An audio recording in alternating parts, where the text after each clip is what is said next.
Holidays-nale, adu namma GT Holidays da. GT Holidays, South India's #1 travel brand. You know you are special when you're with GT Holidays. Delhi சொல்லிடுச்சான் 17ஆம் தேதியில் எந்த மாற்றமும் இல்லை. கிஷன் ரெட்டி சென்னைக்கு வருகிறார். அன்றைக்கு மாவட்ட தலைவர் கூட்டம் நடக்கும். அன்றைக்கு அண்ணாமலை திருப்பி தலைவராக ரீநாமினேட் செய்யப்படுவார். ஓகே, இதில் எந்த விதமான மாற்றம் இல்லை. டெல்லி சொல்லிடுச்சு. அண்ணாமலை அண்ணன் போஸ்டா ஜெயிக்கிறார். அண்ணாமலை அண்ணன் போஸ்டா அவர் அப்ளை பண்ணுவார், நாமினேஷன் போடுவார், ஆட்டோமேட்டிக்காக அண்ணன் போஸ்டை ஜெயிச்சிருவார். பிரச்சனையோட ஊற்று கண்ணே சென்னை தான். சென்னை தானா? சென்னை தான். சென்னை பாஜக ஏகப்பட்ட கோஷ்டி இருக்கு.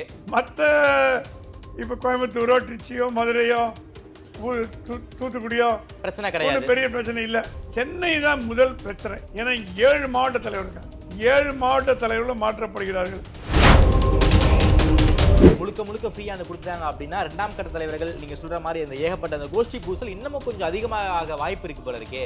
அண்ணாமலைக்கு முழு சுதந்திரம் கொடுத்தாங்கன்னா கோஷ்டி பூசல் எங்கேருந்து வரும்? அன்கிரவுண்ட் கிங்னு வந்த பொழுது அவர் சொன்ன பேச்சை கேட்டாகணும். அதுக்கு பிறகு சார், அதுக்கு பிறகு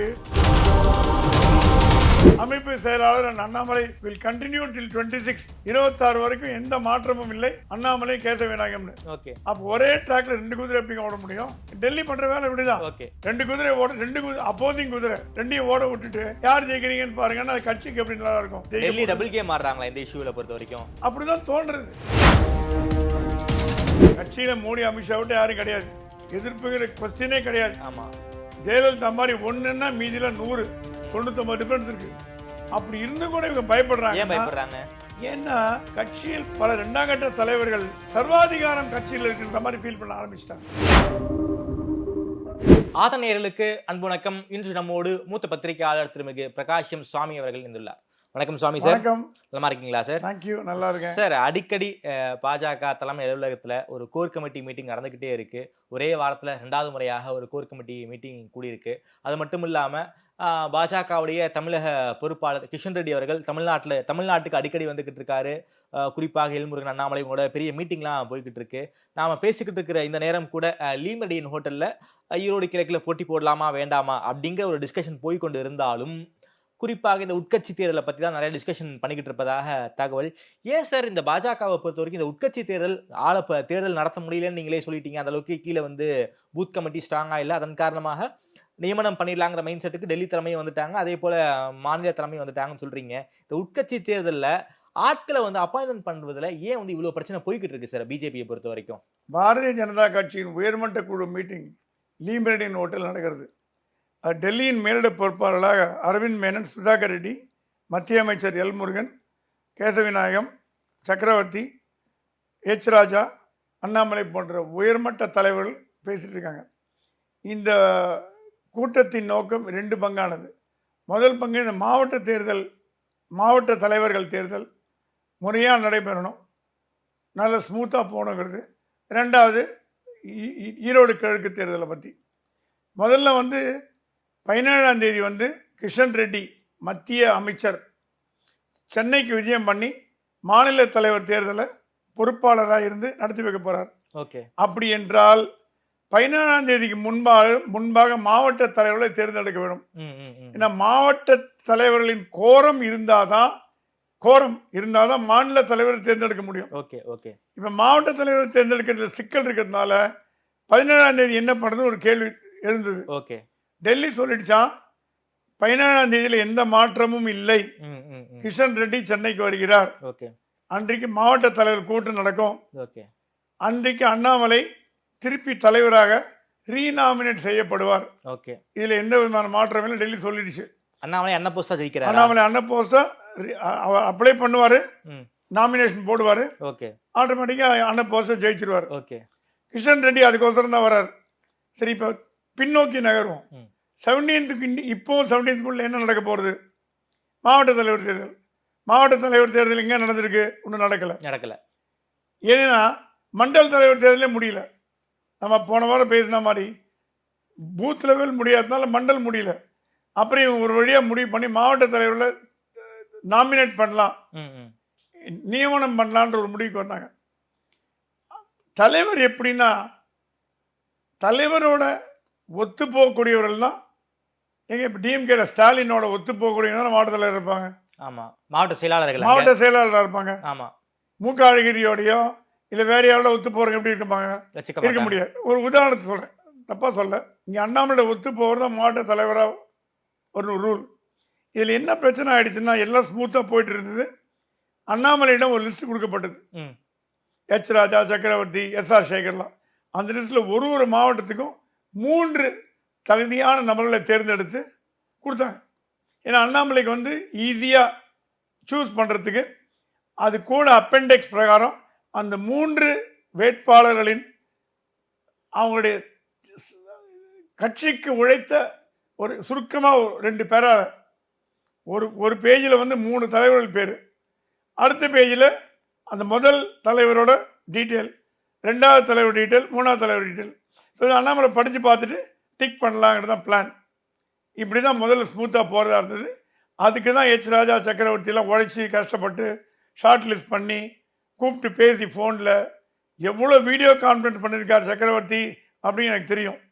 ஒரு ஆளை கூப்பிட்டு மண்டலில் கூப்பிட்டு மண்டல் இல்லாத இடத்துல பகுதியை கூப்பிட்டு பண்ணி ஃபைனலைஸ் பண்ணிட்டாங்க.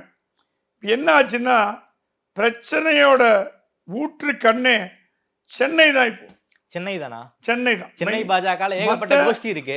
மற்ற இப்போ கோயம்புத்தூரோ திருச்சியோ மதுரையோ தூத்துக்குடியோ பிரச்சனை கிடையாது, பெரிய பிரச்சனை இல்லை. அந்த 3 சால்வ் பண்ணிட்டு போயிடுவாங்க, முடிஞ்சு போச்சு. சென்னை தான் முதல் பிரச்சனை. ஏன்னா 7 மாவட்ட தலைவர் இருக்காங்க. ஓகே. நீ 7 மாவட்ட தலைவர் பழந்துன்னு கொட்டையை போட்டவங்க. ஆமா 10 வருஷமா 15 வருஷமா இருக்கிறவங்க. அண்ணாமலை புது லிஸ்ட்டை எடுத்து சேஞ்ச் பண்ணியிருக்காரு. புது லிஸ்ட் வச்சுட்டார். சென்னைக்கு 7 மாவட்ட தலைவர்களும் மாற்றப்படுகிறார்கள். புதுமுகமா 7 பேரும்? ஓகே. ஆர்எஸ்எஸ் பேக்ரவுண்டில் வந்து முகம் அதையும் சொல்லிடுறேன். Okay okay. கட்சிக்கு உழைக்கக்கூடியவர்கள். ஓகே. ஆனால் அவங்க பேர் நீங்கள் கேள்வியே பட்டிருக்க மாட்டீங்க. ஓகே. அவங்க முன்னாடி நின்று ஃபோட்டோக்கு போஸ் கொடுத்து செல்ஃபி கொடுக்குறோம் கிடையாது. Hard worker. சரி. அண்ணாமலை சொன்னால் ஒர்க்கர் தான் வேணும் எனக்கு, ஃபோட்டோக்கு போஸ் கொடுக்குற ஆள் தேவையில்லைங்கிற மாதிரி. சென்னைனா அப்படின்னா பல பேர் இருக்காங்களே சார், பல அதான் சொல்ல வரேன். முக்கிய தலைவர்கள் இருப்பாங்க. எங்க ஆட்களை போடுன்னு ரெக்கமெண்டேஷன். அதான் சொல்ல வரேன். இப்போ என்ன நடக்குதுன்னா இப்போ வந்து சென்னையில் வந்து 7 பேரில் இப்போ எப்படி இருக்குன்னா சென்னையில் 7 மாவட்ட தலைவர் போடணும். தென் சென்னை பாராளுமன்றத்தோட பொறுப்பாளர் டாக்டர் தமிழிசை சவுந்தரராஜன், பாராளுமன்றத்தின் பொறுப்பாளர். அவங்க குமார்ன்ற ஒருத்தர் வந்து சென்னை சவுத்துக்கு போகணுன்னு விரும்புகிறாங்க. இது என்னன்னா தென் சென்னை பொறுப்பாளர் இவங்க கேட்டிடுறாங்க. 2 பேர் தான் மெயினாக பார்த்துக்கிறாங்க. ஓகே. ஆமாம். இதில் கரூர் நாகராஜன் வந்து சென்னை ராஜாங்கிற உள்ள இறக்கி விட்டார் கோதால. அந்த சென்னை ராஜா யாருன்னா அந்த அன்புன்னு ஒரு ஃபைனான்சியர் இருந்தார். மதுரை அன்பு அவரோட ஆளு. அவருடைய அன்புக்கு பாத்திரமானவர். எக்கச்சக்கமாக பணம் செலவு பண்ணக்கூடியவர். சென்னையில் இருக்க பல தலைவர்களுக்கு செலவு பண்ணுறதே இவர் தான் மாதம் மாதம். Okay okay. அந்த வகையில் இவர் இறக்கி விட்டா கட்சிக்கு நல்ல ஒரு செலவு பண்ண கொடுவார் அப்படிங்கிற நல்ல நோக்கத்தில் கருணாகரன் இறக்கி விட்டார். ஆனால் அவர் அடிக்கிறது எங்கன்னா தமிழிசையோட கேண்டிடேட் காளிதாசை போய் அடிக்கிறார். Okay okay okay. அடிக்கிறதுனா அப்போஸ் பண்ணுறார். ஓகே. காளிதாஸ் எக்காரணத்தும் எடுக்கக்கூடாதுன்னு சொல்லியிருக்கான். இது இல்லாமல் சென்னை மேற்கு தொகுதி குமார்ன்ற ஒரு கேண்டிடேட்டை ரெஃபர் பண்ணியிருக்காங்க. அந்த குமார் வந்து யாருமே அடையாளமே தெரியாதவர். இதே மாதிரி நீங்கள் வந்து கேசவ விநாயகர் 2-3 கேண்டிடேட் ரெஃபர் பண்ணியிருக்காரு. 2-3 லேடி கேண்டிடேட்டை போட சொல்ல. அவர் சொன்னா பெண்களுக்கு நம்ம முக்கியத்துவம் கொடுக்கணும், பெண்கள் யாருமே இல்லை அப்படின்னு 2-3 ரெஃபர் பண்ணியிருக்காரு. இது எல்லாம் பார்த்து கூட்டி கழித்து அண்ணாமலை முடுக்க எடுக்கிறதுக்குள்ளே 17 வந்துடும் போல இருக்குது. ஸோ டெல்லி என்ன சொல்லித்தான், அண்ணாமலை ஒன்று பண்ணுங்க, கோரம் எவ்வளோ உங்களுக்கு, இப்போ நீங்கள் தலைவராக தேர்ந்தெடுக்க பண்ணணுன்னா எவ்வளோ கோரம் கட்சி விதி பிரகாரம் தெரியுமா உங்களுக்கு கேட்டார். அண்ணாமலை எனக்கு தெரியுங்க, 50% மாவட்ட தலைவர் இருந்தால் மீட்டிங் போடலாம். ஓகே. ஒன்று பண்ணுங்க, 50% 67 50% 35 36 தேர்ந்தெடுங்க. தட் இஸ் அந்த 36 அண்ணாமலை ஆதரவாளர்களாகவே இருப்பாங்க. Okay okay okay. தேர்ந்தெடுங்க. தேர்ந்தெடுத்து 17th கூட்ட போடுங்க. போட்ட உடனே உங்களுக்கு வந்து நியமனம் பண்ணுறதுக்கு உண்டான வேலையை ஸ்மூத்தாக பண்ணிடுவாங்க.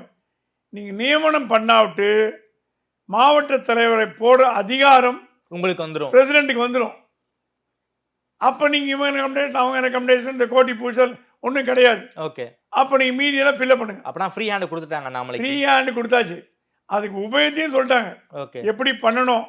இப்போ என்ன நடக்கும்னா ஷார்ட் கட்டையும் சொல்லி குடுத்தாச்சு. ஷார்ட்கட் சொல்லி கொடு. இப்போ என்ன நடக்கும்னா சப்போஸ் இப்போ தமிழிசை கேண்டிடேட் போடல, பொன்னார் கேண்டிடேட் போடல, கருணாகரன் கேண்டிடேட் போடலன்னா அது வந்து தலைவர் தேர்தலில் எதிரொலிக்கும்னு பயப்படுறாங்க. Okay okay. புரியுதா உங்களுக்கு? தலைவர் வேண்டிய ஒரு கேண்டிடேட் தூக்கி போடுவாங்க.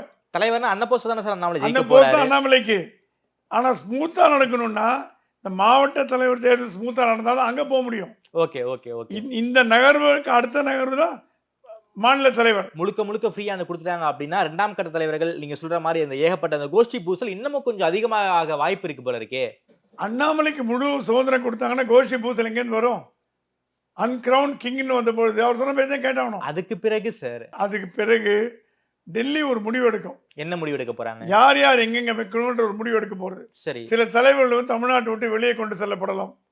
தேசிய செயலாளராகவோ ஆளுநராகவோ மத்திய அமைச்சராகவோ ஒரு 3-4 கேட்டகரி இருக்கு. இப்போ எச் ராஜா மத்திய அமைச்சர்னு ஒரு பேச்சு அடிபடுறது, ரொம்ப ஸ்ட்ராங்காக அடிபடுறது. ஓகே. அது ஜனவரிக்கு அப்புறம் சொன்னாங்க. தமிழிசை வந்து அகில இந்திய பாஜகவின் செயலாளர் அந்த மாதிரி பதவி கொண்டு போகலாம். ஏன்னா இப்போ நட்டாவோட பதவிகள் முடிஞ்சு போச்சு. ஓகே. அவர் இன்டீரியர் பிரசிடென்டாகவே ஒரு வருஷம் ஓடிட்டார். ஆமா. இப்போ எப்படி பிப்ரவரியில் வந்து நட்டாவுக்கான அவருடைய பணி முடிஞ்சு போச்சு. புதிய தலைவர் தேர்ந்தெடுக்க பதவி வரப்போகுது. ஓகே. புதிய தலைவர் தேர்ந்தெடுத்தாங்கன்னா அப்போ ஸ்ட்ரக்சர் மாறும். செயலாளர், பொதுச் செயலாளர், துணைத் தலைவர், பொருளாளர் எல்லாம் மாறும். அப்போ மாற்றும்போது தமிழ்நாட்டுக்கு எப்படியுமே ஒரு எச் ராஜா நம்ம தேசிய செயலாளராக இருந்து கேள்விப்பட்டிருக்காரு. ஆமா. தமிழிசை சவுந்தரராஜன் தேசிய செயலாளராக இருந்திருக்காங்க. ஸோ எச் ராஜா வந்து மத்திய அமைச்சராக போனாங்கன்னா தமிழிசை சவுந்தரராஜன் ரொம்ப பதவி கேட்டே இருக்காங்க, ஒரு போஸ்ட் இல்லையேன்னு. அவங்கள வந்து மத்திய பாஜகவோட செயலாளர், பொதுச் செயலாளர், தேர்தல் பொறுப்பாளராக போட்டிருக்காங்களே சார் தமிழிசை. அதெல்லாம் தேர்தல் முடிஞ்சவொடனே அந்த போஸ்ட் போயிடுமே. Okay okay. இப்போ வானதி கூட மிசோரம் போட்டிருக்காங்க. இப்போ இங்கே கிஷன் ரெட்டி வரா மாதிரி. Okay okay. கிஷன் ரெட்டியோட பணி 18 முடிஞ்சு போயிடும். ஆமா. ஏன்னா அண்ணாமலை மாநில தலைவர் தேர்ந்தெடுத்தாங்கன்னா அவர் டாட்டா சொல்லிட்டு போயிடுவார். அதே மாதிரி இவங்க தமிழிசையும் டாட்டா சொல்லிட்டு வந்துடுவாங்க. ஸோ அந்த மாதிரி ஒரு செயல்பாடுகள். இதன் மூலமாக அண்ணாமலையின் கை இப்போ சக்கரவர்த்தியில் தமிழ்நாட்டில் இருந்தே ஆகணும். ஆமாம். எச் ராஜா மத்திய அமைச்சராக போயிட்டாங்க, தமிழிசை அங்கே போயிட்டாங்கன்னா எல்முருகன் மத்திய அமைச்சர், பொன் ராதாகிருஷ்ணனுக்கு ஏதாவது கவர்னர் கொடுக்கலாம், ஏதாவது ஒரு கொடுக்கலாம். இந்த நடவடிக்கையின் மூலமாக தனிக்காட்டு ராஜாவாக அண்ணாமலை வரக்கூடிய ஒரு வாய்ப்பு இருக்கிறது. இன்னும் எலெக்ஷனுக்கு இன்னும் 1.5 வருஷம் இருக்கு சார். இருந்தாலும் இப்பவே வந்து சென்னை தொகுதிக்குள்ள எனக்கு அந்த தொகுதி வேணும், இந்த தொகுதி வேணும் அப்படின்னு இப்பயே வந்து சீட்டு பிடிக்க ஆரம்பிச்சிட்டாங்க போல இருக்கு. அதுவே வந்து ஒரு மிகப்பெரிய ஒரு இஷ்யூவா போயிட்டு இருக்கு. For example last time then Chennai யாருக்குன்னு ஒரு மிகப்பெரிய ஒரு டிபேட்டே நடந்துச்சு. அதே மாதிரி இப்பவே இந்த சென்னை தொகுதி யாருக்கு அப்படிங்கிற ஒரு டிபேட் வந்து கட்சிக்குள்ளார வந்திருக்கு போல இருக்கே சார். இது சென்னை மாவட்ட செயலாளர் 7 பேர் ஏன் தேர்ந்தெடுக்கிறாங்கன்னா, சென்னை வந்து கொஞ்சம் கொஞ்சமாக பாரதிய ஜனதா கட்சி பலம் பெற்று வருது. இப்போ 26 சட்டசபை தேர்தலில் சென்னையில் ஒரு 8 இடத்துலையாவது போட்டி போடுறதுக்கு ஒரு வாய்ப்பு. பாஜக கூட்டணி இருந்ததுன்னா 6-8 இடம், கூட்டணி இல்லைன்னா எல்லா தொகுதியிலும் போட்டி போடுறதுக்கு வாய்ப்பு உண்டு. அந்த நகரை இப்போ ஆரம்பிச்சிட்டாங்க. எனக்கு இது வேணும்னு. தமிழிசை வந்து எனக்கு டி நகர் வேணும்னு கேட்குறாங்களாம். உமா ஆனந்தனுக்கு கொடுக்கணும்னு டெல்லி ஆசைப்படுறது. ஏன்னா முதல் பாரதிய ஜனதா கட்சியின் பெண் கவுன்சிலர், நிறைய சிறப்பான காரியம் பண்ணியிருக்காங்க. டி நகரில் ரொம்ப பிரபலமான முகம், வெஸ்ட் மாம்பலத்தில் ரொம்ப பரிச்சயமானவங்க, நிறைய சைலண்ட் ஒர்க்கர். அது இல்லாமல் மாநகராட்சி கூட்டத்தில் திமுகவை கடுமையாக எதிர்க்கிறாங்க. அவங்களுக்கு எம்எல்ஏ சீட் கொடுக்கலான்ற ஒரு ஐடியா இருக்குது. தமிழிசை கேட்குறதுனால அங்கே வந்து தமிழிசையாக உமா ஆனந்தாங்கிறது ஒரு பேச்சு ஓடிட்டுருக்கு. மயிலாப்பூரில் வந்து நாராயண திருப்பதி கேட்குறாரு. கண்டிப்பாக அவர் மயிலாப்பூர் வாசி, அவர் கட்சியோட துணைத் தலைவர், அவருக்கு எம்பி கொடுத்துருக்கணும், கொடுக்கல. ஸோ மயிலாப்பூர் கண்டிப்பாக நாராயண திருப்பதிக்குன்னு பட்டயம் போட்டு கொடுத்தாச்சு. வேளச்சேரியில் கராத்தே தியாகராஜன் கேட்டுக்கார். ஏன்னா அடையார் வேளச்சேரியில் வருது. ஆமாம். அங்கேயே 50 வருஷமாக குடியிருக்கார் அவர். ஆனால் வேளச்சேரியில் எஸ்ஜி சூர்யா திருவான்மியூரில் ஒரு வீடு எடுத்து அவர் அங்கே துண்டு போட்டார். எனக்கு வேளச்சேரி போகணுன்னு. சூர்யாவுக்கு வந்து நிர்மலா சீதாராமனோட ஆதரவு பெரிய லெவலில் இருக்குது. சூர்யா நல்ல இளைஞர். சூர்யா வந்து புத்தகம் எழுதியிருக்கார்.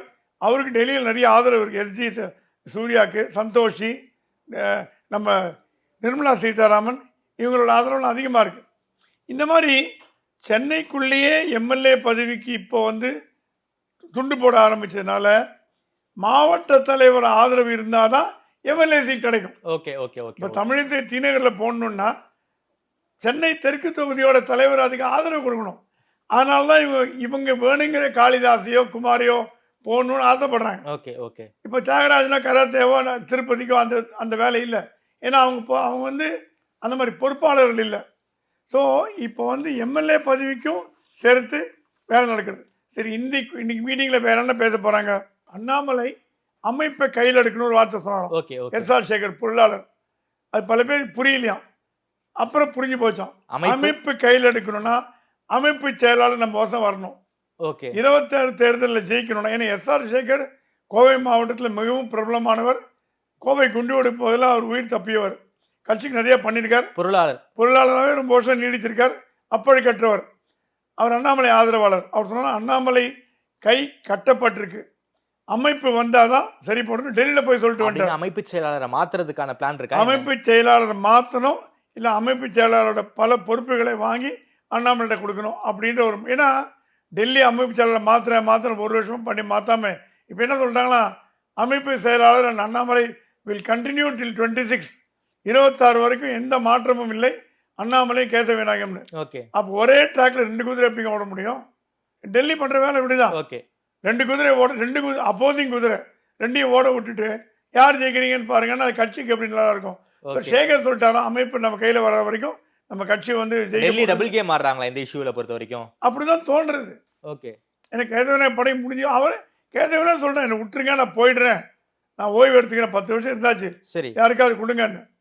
அதுக்கும் அவங்க வந்து ஒத்து வர மாட்டேன்றாங்க. இப்போ தென் சென்னையில் வந்து புதுசாக ஒரு கேண்டிடேட் வந்து டெல்லி ரெக்கம் பண்ணியிருக்கு. சஞ்சீவின்ற ஒருத்தர். எப்படி ரெக்கம் பண்ணியிருக்குன்னா, தென் சென்னை மாவட்ட தலைவராக சக்கரவர்த்தி, எச் ராஜா, கராத்தே தியாகராஜன், டால்ஃபின் இவங்கெல்லாம் சேர்ந்து சஞ்சீவியை போட்டிருக்காங்க. ஒரு ஆர்எஸ்எஸ் மேன், அப்படி கற்றவர். பின்னாடி பேக்ரவுண்ட் பார்த்தீங்கன்னா டெல்லியில் இறங்கியிருக்கு. டெல்லி பாஜக தமிழ்நாடோட மாவட்ட தலைவர் தேர்தலில் அக்கறை காட்டுற அளவுக்கு ஒரு நிலைமை வந்திருக்குன்னா அப்போ தமிழ்நாடு பாஜக எப்படி போயிட்டு இருக்குன்னு பாருங்க. ஓகே சார், நான் அப்படியே டெல்லிக்கு போகிறேன் சார். குறிப்பாக நட்டா தான் பாஜக தலைவராக இருக்காரு. நீங்களே சொன்னீங்க, ஒரு வருஷம் வரைக்கும் ஒரு இடைக்கால பிரசிடென்ட்டாகவே அவர் வந்து இருக்காரு. ப்ளஸ் அவர் அமைச்சர் வழியும் இருக்காரு. டெல்லி நிலவரம் என்ன சார் சொல்லுது? ஏன் வந்து டெல்லியிலையும் வந்து ஒரு தலைவர் மாற்றம் இருக்க வாய்ப்பு இருக்கா, இல்லை நட்டாவே மீண்டும் தொடர வாய்ப்பு இருக்கா? தேசிய பாஜக தலைவர் போட்டியில் யார் யார் சார் இருக்காங்க? அதாவது சௌஹான் பேர் இருக்கு, அதே போல வந்து ஸ்மிருதி இரானி பேர் இருக்கு. யாரெல்லாம் அந்த போட்டியில வந்து ரொம்ப தீவிரமா இருக்காங்க? பாஜக ஆட்சிக்கு வரதுக்கு முன்னாடி வெங்கையா நாயுடு தலைவராக இருந்தார். ஆமா. ராஜ்நாத் சிங் தலைவராக இருந்தாங்க. அவங்கள மிகப்பெரிய ஆளுமைகள். வெங்கையா நாயுடு கட்சியை வளர்த்ததில் பெரும் பங்கு வகித்தவர். ராஜ்நாத் சிங் வந்து தாக்கூர் அந்த யூபி பெல்ட்டை கையில் வச்சிருக்காரு. ராஜ்நாத் சிங் தலைமையில் தான் 2014 பாரதிய ஜனதா கட்சி தேர்தலில் போட்டி போட்டு ஆட்சியை பிடிச்சது.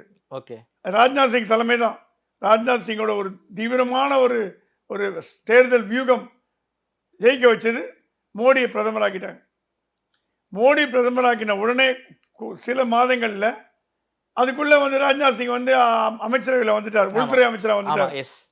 அமித்ஷாவை வந்து குஜராத்லேருந்து கொண்டு வந்து கட்சி தலைவராக போட்டார். அமித்ஷா கட்சி தலைவர் வந்து கட்சி அவர் பிடியில் வந்தது. இப்போ பாரதிய ஜனதா கட்சி மோடி அமித்ஷா பிடியில் தான் இருக்கு. ஆனா உட்கட்சி பிரச்சனையில மோடி அமித்ஷாவும் பெருசா கான்சென்ட்ரேட் பண்ணல போல இருக்கே. பண்ணல, ஏன்னா அவங்களுக்கு டைம் இல்லை. இப்போ ராஜ்நாத் சிங் தலைவராக இருக்கும்பொழுது ராஜ்நாத் சிங் வெறும் தலைவராக மட்டும்தான் இருந்தார், அமைச்சரா இல்லை. 1 person 1 போஸ்ட்டுங்கிற ரூல் வந்து பாஜக கீழ்மன்றத்துக்கு பொருந்தும், மேல்மன்றத்துக்கு பொருந்துமான்னு எனக்கு தெரியல. நட்டா சுகாதாரத்துறை அமைச்சராக இருக்காரு. நட்டா வந்து அமித்ஷாவோட மேன் ஃப்ரைடே. ஸோ அவர் சொல்றபடி கேட்குற ஆள். இப்போ டெல்லி என்ன ஃபீல் பண்ணுறதா, நம்ம சொல்றபடி கேட்குற ஒருத்தர் கட்சி தலைவராக வரணும். எப்படி மல்லிகார்ஜுன் கார்கேவோ தேசிய தலைமையெல்லாம் வர சீர்கட்டு வரதுக்கு காரணமே தேசிய தலைவருக்கு முக்கியத்துவம் கொடுக்காத ஒரு துர்பாகியமான நிலைமையில் இருக்கிறதுனால தான் காங்கிரஸ் பிஜேபியில இந்த மாதிரி ஒரு இக்கட்டான சூழ்நிலையை சந்திக்கிறது. ஓகே, அதுக்கு வந்து அவங்களே இருந்துக்கலாம். எப்படி வந்து கார்கேக்கு பதிலாக வந்து ராகுல் காந்தியோ பிரியங்கா காந்தியோ தலைவராக இருக்கலாமோ, அது வந்து கார்கே என்ன 10 ஜென்மத்தில் கேள்வி கேட்டீங்க அடுத்த தலைவர் யாருன்னு. பிஜேபி இப்போ அவர் கார்கேவை தேடிட்டு இருக்கு. இன்னொரு கார்கேவை தேடுறாங்களா? கார்கேவை தேடி, அது உண்மை, அதான் உண்மை. ஏன்னா கட்சி வந்து மோடி அமித்ஷா கையை விட்டு போகக்கூடாது. ஓகே. அவங்க பயமே திருப்பி அத்வானியோ முரளிமனோகர் ஜோஷியோ எங்க 2 பேர் நடக்கூட முடியல. வயசாயிடுச்சு. ஆமா. 95 வயசு ஜஸ்வந்த் சிங்கை அமிச்சிட்டீங்க, சத்ருகன் சின்ஹாவை அமிச்சிட்டீங்க. உங்கள் எதிர்ப்பாளர் யாருமே இல்லை கட்சியில். மோடி அமித்ஷா விட்டு யாரும் கிடையாது. எதிர்ப்புங்கிற கொஸ்டினே கிடையாது. ஆமா. ஜெயலலிதா மாதிரி ஒன்றுன்னா மீதியில் 100, 99 டிஃபரன்ஸ் இருக்கு. அப்படி இருந்து கூட இவங்க பயப்படுறாங்க. ஏன் பயப்படுறாங்க? ஏன்னா கட்சியில் பல 2ஆம் கட்ட தலைவர்கள் சர்வாதிகாரம் கட்சியில் இருக்கின்ற மாதிரி ஃபீல் பண்ண ஆரம்பிச்சிட்டாங்க. Okay okay okay. நான் டெல்லிக்கு போயிட்டு வந்த போது சில அமைச்சர்களே தனியாக கூடி பேசுகிறாங்களாம். ஓகே. என்னப்பா சர்வாதிகாரி மாதிரி ஆகி போச்சு நாடு. ஏன்னா அவங்களுக்கு வந்து சில பேர் ஓப்பனாக சொல்கிறாங்களாம், இந்த ஜிஎஸ்டியால் டெல்லியில் நம்ம தோக்க போகிறோம் அப்படின்ற ஒரு பேச்சு வந்திருக்கு. ஜிஎஸ்டி வந்து டாக்ஸேஷன் டெரரிசம் அப்படின்றலாம் பண்ணியிருக்காங்க. நிர்மலா சீதாராமன் மேல அவ்வளவு கோவப்படுறாங்க. நிர்மலா சீதாராமன் மேல மட்டும் கோவப்பட்டு பிரயோஜனம் இல்லை. நிர்மலா சீதாராமன் எங்க தனிப்பட்டவர்கள் முடிவு எடுக்க முடியும்? இப்போ பி சிதம்பரம் சொன்னாங்கன்னா சோனியா காந்தியோ மன்மோகன் சிங் கேட்பாங்க. ஆமா. அது நிதியமைச்சரா. அதோட ஒரு பங்கு மேல் பிரணாப் முகர்ஜி என்ன சொல்றாரோ அப்படியே கழுத்து போடுவாங்க சோனியா காந்தி. ஆமா. அந்த லெவல் இப்ப இல்ல. ஓகே. நான் கம்பேர் பண்ணல, ஒரு உதாரணத்துக்கு சொல்றேன். நிர்மலா சீதாராமன் தன்னிச்சையா முடிவு எடுக்க முடியுமான்னு முடியாது. ஓகே. அமித்ஷா கை காட்டுற ஆளுக்கிட்ட தான் போனோம். சோமநாதன் இருக்கார், ரெவன்யூ செக்ரட்டரி இருந்தார், ஃபினான்ஸ் செக்ரட்டரியா இருந்தார், இப்போ கேபினட் செக்ரட்டரியா போயிட்டார். அவரு சில அறிவுரைலாம் கூறுவார். இருந்தாலும் இந்த முடிவு எடுக்கிறது அமித்ஷா மோடி தான். ஓகே. எவ்வளோ டேக்ஸ் பண்ணணும் என்ன பண்ணுங்கிறது. அது வந்து என்ன சொல்கிறாங்களா, டெல்லி தலைவர் சொல்கிறாங்களா, மோடியோட ஆட்சி சிறப்பாக இருக்குது, எந்த குறையும் இல்லை, வெளிநாட்டு கொள்கையும் பிரமாதமாக இருக்குது, உள்நாட்டு கொள்கையும் பிரமாதமாக இருக்குது, நாட்டை வேறு லெவலில் கொண்டு போயிட்டார். 10 ஆண்டு காலம் இந்தியாவை அப்படி அண்ணாந்து பார்க்கல கொண்டு போயிட்டார். ஆனால் சில குறைபாடுகளும் இருக்குது. அதையும் நம்ம வந்து துணி போட்டு மூட முடியாது. ஒரு பழமொழி கெனாட் ஹைட் அண்ட் ரக்கும்பாங்க. அந்த மாதிரி துணியை வச்சு மூட முடியாது. அந்த துணி வச்சு மூடுக்கு சில விஷயங்கள் ஜிஎஸ்டி போன்றவைகள் அது கொஞ்சம் 20%, 25% அந்த மாதிரிலாம் இருந்ததுன்னா 12% அதிகம் இல்லைங்களே. பட் பார்த்தீங்கன்னா 1/5 ஆஃப் த மணி போகிறது டாக்ஸுக்கு போகுது. அரசாங்கத்துக்கு வருமானம் இல்லாமல் இல்லை, ஜிஎஸ்டி மணியை வச்சா பிழைக்கணும். இப்போ சீனியர் சிட்டிசனுக்கு ரயில்வேல கோட்டா கொடுத்துருந்தாங்க, 50% ரிசர்வேஷன். அதுக்கு பணம் இல்லைன்னாங்க. அது ரொம்ப வேடிக்கையான ஒரு கொள்கை. சீனியர் சிட்டிசனுக்கு அமெரிக்காவில் 50% டிஸ்கவுண்ட் இல்லை, இலவச டிராவலே கொடுக்குறாங்க. எல்லா நாட்டிலையும் சீனியர் சிட்டிசன் மதிக்கப்படுகிறார்கள், இந்தியாவை தவிர. கன்செஷன் கொடுத்துருந்தாங்க, அதையும் கேன்சல் பண்ணிட்டாங்க. ஸோ பணம் இல்லைன்னு அந்த படத்தெல்லாம் என்னதான் பண்ணுறீங்கன்னு தெரிய மாட்டேங்குதுன்னு நம்ம சொல்லலை, 2ஆம் கட்ட தலைவர் சொல்கிறாங்க. இது மோடி அமித்ஷா காதில் போய் விழுது. ஓகே. உள்ளுக்குள்ளேயே எதிர்ப்பு இருக்கு போல இருக்கு, நாளைக்கு நமக்கு ஏதாவது வேட்டு வச்சிருவாங்கன்னு தெரிஞ்சதுனால அவங்களுக்கு தோதா இருக்கக்கூடிய தலைவர்களை போடுறாங்க. எனக்கு தெரிஞ்சு ஸ்மிருதி இரானி, விகே சிங், சிவராஜ் சிங் சௌஹான்லாம் ஒத்து வர மாட்டாங்க. ஓகே. தர்மேந்திர பிரதான் மாதிரி ஒருத்தர் எஸ் பாஸ் அப்படின்னு சொல்லக்கூடியவர், இல்லை கிரண் ரிஜிஜு பார்லிமெண்ட் நல்லா பண்றார். ரவிசங்கர் சார், ரவிசங்கர்லாம் மோடி பேச்சு கேட்க மாட்டார். ரவிசங்கர், பிரகாஷ் ஜவடேகர் இவங்கெல்லாம் வந்து எஸ் மேன் கிடையாது. ஓகே. அதனால தான் அவங்க கேபினெட்லேயே இல்லை. ரவிசங்கர் பீகாரோட பெரும் தலைவராக இருந்தவர், அமைச்சராக இருந்தார். ஆமா, ரவிசங்கர் பிரசாத் வந்து பீகாரோட தன்னிலை தலைவர். எங்க இருக்காருன்னு தெரியல. ஆமா. அந்த மாதிரி பிரகாஷ் ஜவடேகரும் காணோம், பல தலைவர்கள் காணாம போயிட்டாங்க. ஸ்மிருதி இரானியும் தேர்தலில் தோத்து போனதால அப்படி பார்த்தீங்கன்னா எல்முருகனும் தேர்தலில் தோத்து போனாங்க, அவர் மந்திரி ஆக்கலையா ராஜ்யசபாவில் வச்சு. தமிழ்நாடுக்கு ரெப்ரசன்டேஷன் சார், யூபிக்கு நிறைய ரெப்ரசன்டேஷன் இருக்கு, அதனால ஸ்மிருதி இரானியை விட்டுக்கலாம். யூபி வந்து ஸ்மிருதி இரானி புரட்சி பண்ணாங்க, ராகுல் காந்தியை தோக்கடிச்சாங்க. அதை மறந்துட்டீங்களா நீங்க? மறுபடியும் ராகுல் காந்தி ஸ்மிருதி இரானியை தோக்கடிச்சாங்க இல்லையா? ஸோ ராஜ்யசபாவே உள்ள கொண்டு வரது வாய்ப்பு உண்டு. ஸோ ஆனால் ஸ்மிருதி இரானி வந்து கொஞ்சம் ஃப்ராங்காக பேசக்கூடியவங்க. ஓகே. என்ன ஆகி போயிடுச்சுன்னா, கிட்டத்தட்ட டெல்லியோட ஆட்சி ஜெயலலிதா ஆட்சியோட ஒரு பிரதிபலிப்பா இருக்கும்னு ஒரு ஃபீலிங் பிஜேபியிலே வருது. அதாவது 91 ஜெயலலிதா ஆட்சி மாதிரி இருக்குங்கிறீங்க. 91 ஜெயலலிதா ஆட்சி வருது. இம் என்றால் சிறைவாசம், அம் என்றால் வனவாசம் அப்படின்ற மாதிரி ஆயிடுத்தோன்னு ஃபீல் பண்றாங்க. ஏன்னா கேபினட் மீட்டிங்ல கட்கரியும் மோடியும் மூஞ்சி கூட திருப்பி பேசுறது இல்லை. அது ஏற்கனவே இருக்கு. குஜராத்தி மராத்தி ராஜ்நாத் சிங் சொல்லிட்டாராம், எப்படியோ போட்டோம், என் பையனுக்கு எம்பி பதவி கொடுங்க, எனக்கு கேபினட்டை வச்சுங்க, நீ என்ன வேணால் முடிவு ஓகே. அது 2 பேரும் முடிஞ்சு போச்சு. மீதி எல்லாம் புதுசு. அஸ்வினி வைஷ்ணவெல்லாம் புதுசு, கிரண் ரிஜிஜு எல்லாம் புதுசு. வேறு யாரும் சொல்லிக்கிற மாதிரி பெரிய தலைவர் யாருமே இல்லை. கூட்டணி ஆட்சி வேற. உமா பாரதியெல்லாம் இருக்கிற இடம் தெரியாமல் போயிட்டாங்க. பெரிய தலைவர் யாரும் இல்லை. கூட்டணி ஆட்சி, அதுக்கு ஒரு பிரச்சனை கூட்டணி ஆட்சி வேற.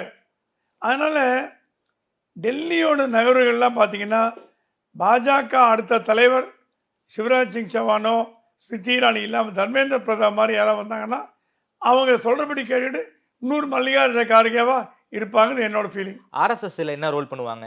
ஆர்எஸ்எஸ் வந்து கொஞ்சம் அப்செட்டாக தான் இருக்குது டெல்லி மேலே. ஓகே.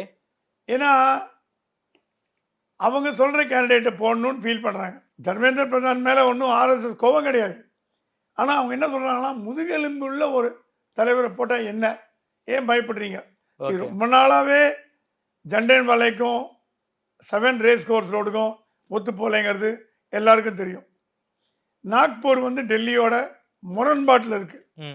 பல விஷயங்களில் முரண்பாட்டில் இருக்குது. அது வந்து இன்ஃபேக்ட் மோகன் பகவத் ஓப்பனாக சொன்னார், யூபியில் தோற்று போனதுக்கு காரணமே நம்ம ராமர் கோயில்ன்ற பேரில் கடைகள்லாம் இடித்தது காரணம்னு சொல்லியிருக்காங்க. மோகன் பகவத் ஓப்பனாக சொல்கிறார். 2வது சொல்லிருக்கு எல்லா மசூதியும் உடைக்காதீங்கன்னு சொல்லியிருக்காரு. ஆமாம். இது வந்து இந்த மாதிரி எந்த அரசாலும் சொல்ல மாட்டார். மோகன் பகவத் வெரி ப்ராக்டிக்கல் மேன். இது பிஜேபியிலே பல பேருக்கு பிடிக்கல. அந்த காசி ஞானவாபி, காசி ஞானவாபி அதெல்லாம் பண்ணாதீங்க, எதுக்கு எல்லாத்தையும் உடச்சி எடுக்கிறீங்க?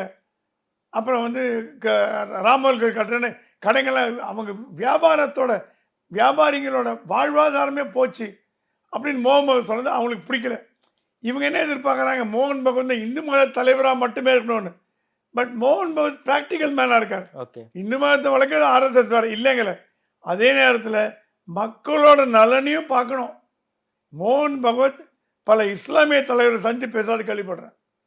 ஏன்னா மோகன் பகவத் சொன்னார் நாடு நல்லா இருக்கணும்னா இஸ்லாமியில் அரவணைச்சுன்னு போகணும். ஏன்னா ஆர்எஸ்எஸ்ல முஸ்லீம் மோர்ச்சான்னு ஒரு விங் இருக்குது, ராஷ்ட்ரிய முஸ்லீம் மோர்ச்சான்.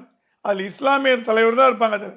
ஸோ ஆர்எஸ்எஸ்லேயே இஸ்லாமியர் இருக்கும் பொழுது ஆர்எஸ்எஸ் சொல்லுதான் பிஜேபிக்காரன் கூப்பிட்டு, நீ இஸ்லாமியரை பற்றி ஸ்டேட்மெண்ட் விட்டு ஏதாவது பண்ணிங்கன்னா தொலைச்சிருவேன், அந்த மசூதி அடிப்பேன், இதை அடிப்பேன், அதை உடைப்பேன், அதை இடிப்பேன், அவங்களை வெளியேற்று, இந்த வேலைலாம் பண்ணிங்கன்னா நாங்கள் சும்மா இருக்க மாட்டோம்னு ஆர்எஸ்எஸ் டேரக்டாக கூப்பிட்டு சொல்லிடுச்சு. ஓகே. இது மோடிக்கு பிடிக்கல. நீ கட்சி உள்விவகாரத்தையும் தலையிடுறீங்க அப்படின்னு கேட்டாராம். ஓகே. அது சொன்னால் இல்லைங்க, கட்சி உள்விவகாரம் இல்லை, நாட்டு சம்பந்தப்பட்டது. இந்த நாடு வந்து எல்லா தரப்பு மக்களும் வாழும் நாடு. இந்து, கிறிஸ்டியன், முஸ்லிம்ஸ், சீக்கியர்கள், பௌத்தர்கள், சமணர்கள் எல்லாரும் வாழும் நாடு. இந்து மத நாடாக இன்னும் அறிவிக்கப்படலை. அறிவிச்சிங்கன்னா அப்புறம் பார்த்துக்கலாம் அப்படின்னு சொன்னது வந்து டெல்லிக்கு பிடிக்கல. ஸோ அந்த முரண்பாடு போயிட்டுருக்கு. ஸோ தர்மேந்திர பிரதான் வந்து அடுத்த பாஜக தலைவராக வரதுக்கு ஒரு வாய்ப்பு இருக்குது நான் கருதுறேன். ஓகே சார், ரொம்ப நன்றி சார். குறிப்பாக தமிழ்நாடு உட்கட்சி தேர்தல் ஆரம்பித்து டெல்லியில் என்ன நடக்கிறது வரைக்கும் ரொம்ப விரிவாக பேசியிருக்கீங்க. தமிழ்நாடை பொறுத்த வரைக்கும் அண்ணாமலைக்கு டெல்லி ஃப்ரீயானு கொடுத்துட்டாங்க. இருந்தாலும் டெல்லியை பொறுத்த வரைக்கும் இன்னொரு மல்லிகார்ஜுன கார்கேவை தான் வந்து மோடி, அமித்ஷாவும் தேடிக்கிட்டு இருக்காங்க. நாம் என்ன சொல்கிறோமோ அதை செயல்படுத்தக்கூடிய தலைவராக ஒருத்தர் இருக்கணும்னு மோடி, அமித்ஷாவும் நினைக்கிறாங்க. அதுக்கு ஆர்எஸ்எஸ் தடை போகிறாங்க அப்படின்னு உட்கட்சி விவகாரங்களை பற்றி ரொம்ப விரிவாக பேசியிருக்கீங்க. நேரு வந்து கொடுத்து பேசியமைக்கு நன்றி சுவாமி சார்.